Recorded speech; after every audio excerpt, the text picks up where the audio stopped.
Tuition সেন্টারে পক্ষ থেকে সমস্ত ছাত্রছাত্রীদের অভিনন্দন জ্ঞাপন করছি। ইতিমধ্যে আমাদের থার্ড সেমিস্টার ফিফথ সেমিস্টারে পরীক্ষা হয়ে গেছে। এবার ওল্ড এবং ফার্স্ট সেমিস্টারের পরীক্ষা আগামীকাল থেকে শুরু হতে চলেছে। আমাদের যে last minute suggestion, super fast last minute suggestion presentation করি, ঠিক আজকেও ডিএসসি বাংলা অর্থাৎ minor Bangla first semester regular স্টুডেন্টদের যে 100% সুপার ফাস্ট সাজেশন প্রেজেন্টেশন করছি। তোমরা জানো যে তোমাদের সিলেবাসে আধুনিক যুগের ফোর্ট উইলিয়াম কলেজ থেকে শুরু হয়েছে এবং আধুনিক যুগের অনেক প্রেক্ষাপটই তোমাদের সিলেবাসে রয়েছে। শুরু হয়েছে ফোর্ট উইলিয়াম কলেজ দিয়ে, অর্থাৎ 12 নম্বরের জন্য মাইনর বাংলার এই ফোর্ট উইলিয়াম কলেজেই অত্যন্ত গুরুত্বপূর্ণ 12 নম্বরের প্রশ্নের জন্য। যেহেতু সিলেবাসের প্রথম একটা টপিক ফোর্ট উইলিয়াম কলেজ এবং অত্যন্ত গুরুত্বপূর্ণ অধ্যায় বাংলা আধুনিক যুগের ইতিহাসে ফোর্ট উইলিয়াম কলেজকে বাদ দিয়ে আধুনিক সাহিত্যই কল্পনা করা যায় না। তাহলে আমাদের 12 নম্বরের জন্য অত্যন্ত গুরুত্বপূর্ণ একটি প্রশ্ন হলো ফোর্ট উইলিয়াম কলেজ। কোশ্চেনটাকে নানাভাবে ঘুরিয়ে দিতে পারে।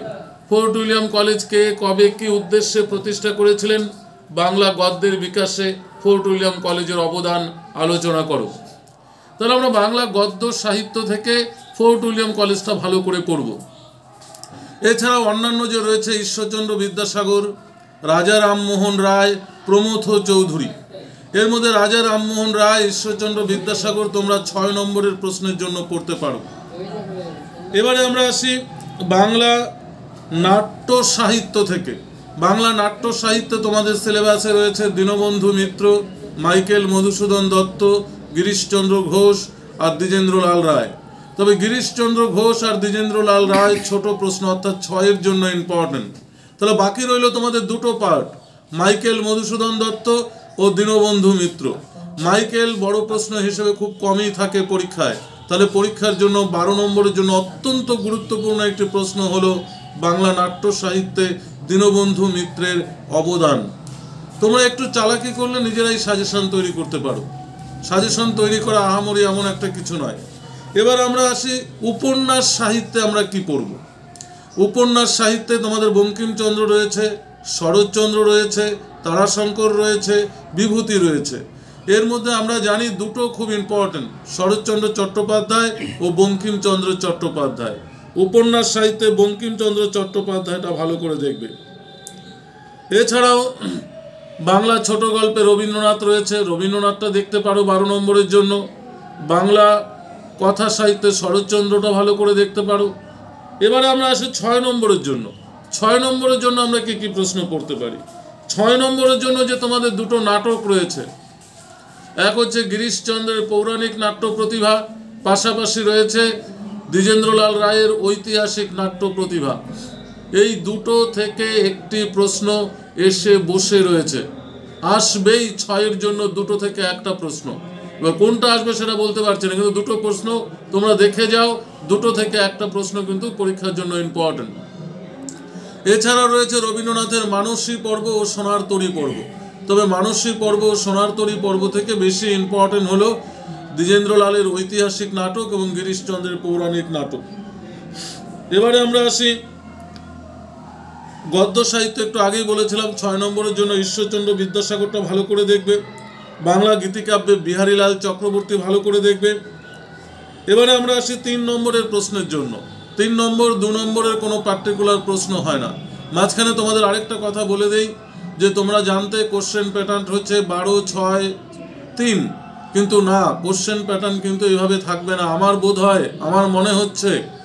কারণ ফার্স্ট সেমিস্টার থার্ড সেমিস্টারে যে আমরা বিগত দিনে প্রশ্নগুলো দেখেছি, বাংলায় মূলত 2 নম্বরের প্রশ্ন, 3-এর প্রশ্ন, 6-এর প্রশ্ন, 12 নম্বরের প্রশ্ন থাকে। আমার মনে হচ্ছে এই প্যাটার্নটাই হয়তো বাংলা কোশ্চেন আসতে পারে। 3-এর কোশ্চেনও থাকবে এবং 2-এর প্রশ্নও থাকবে তোমাদের। 3-এর জন্য আমরা কি কি পড়তে পারি, যেমন ধরো কাব্য সাহিত্যে জীবনানন্দ রয়েছে, নজরুল রয়েছে, তোমার বিহারীলাল চক্রবর্তী রয়েছে। এদের কাব্যগুলো তোমরা দেখে যাবে যে কে কোন কাব্য রচনা করেছিলেন এবং তার প্রকাশকালটাও দেখে যাবে। তারপর ধরো বাংলা ছোট গল্পে আমরা দেখেছি পরশুরাম রয়েছে, বনফুল রয়েছে, বীরবল রয়েছে, যে ছদ্মনামগুলো, যে ছদ্মনামের আড়ালে যারা গল্প লিখেছেন, পরশুরাম, তারপর হচ্ছে প্রমথ চৌধুরী অর্থাৎ বীরবল, এবং রয়েছে যে তিনজনের নাম আমরা বললাম, তিনজনের এই ছোট গল্পগুলো দেখে যাবে, যে কয়েকটি ছোট গল্পের নাম লিখো। তারপরে ধরো মধুসূদন দত্তের যে শ্রেষ্ঠ ট্র্যাজেডি নাটক কোনটি, মধুসূদনের প্রথম সার্থক নাটক কোনটি, মধুসূদনের যেমন শ্রেষ্ঠ নাটক কৃষ্ণকুমারী, সেটা একটু ভালো করে দেখে যাবে। তারপর হলো তোমাদের ফোর্ট উইলিয়াম কলেজ কবে, কোথায়, কেন প্রতিষ্ঠিত হয়েছিল, মেঘনাদ বোধ কাব্যটা ভালো করে দেখে যাবে, পথের দাবি ভালো করে দেখে যাবে, চোখের বালিটা দেখে যাবে কবে কোথায় প্রকাশিত হয়েছিল, কোন পত্রিকায় প্রকাশিত হয়েছিল। তারপরে ধরো বলাইচাঁদের 4টি গল্প, রবীন্দ্রনাথের 4টি গল্প, রবীন্দ্রনাথের 4টি কাব্য, এই বিষয়গুলো তোমরা দেখে যাবে।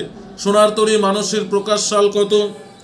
তারপর হচ্ছে কমলাকান্তের দপ্তর কার লেখা, এই গল্পগ্রন্থের অন্তর্গত 2টি প্রবন্ধের নাম লিখো। বিহারীলালকে কে ভোরের পাখি বলেছেন, বিহারীলালের কয়েকটি কাব্যগ্রন্থের নাম লিখো। দীনবন্ধু মিত্রের কয়েকটি কাব্যের নাম নাটকের নাম লিখো। এই প্রশ্নগুলো তোমরা দেখে গেলে আশা করি তোমরা ডিএসসি বাংলা, ছোট্ট সিলেবাস, এখান থেকে না আসার মতো কিছু নেই। ভিডিওটি যদি ভালো লাগে অবশ্যই লাইক ও শেয়ার করবে, বন্ধুদের মধ্যে ছড়িয়ে দেবে। ধন্যবাদ।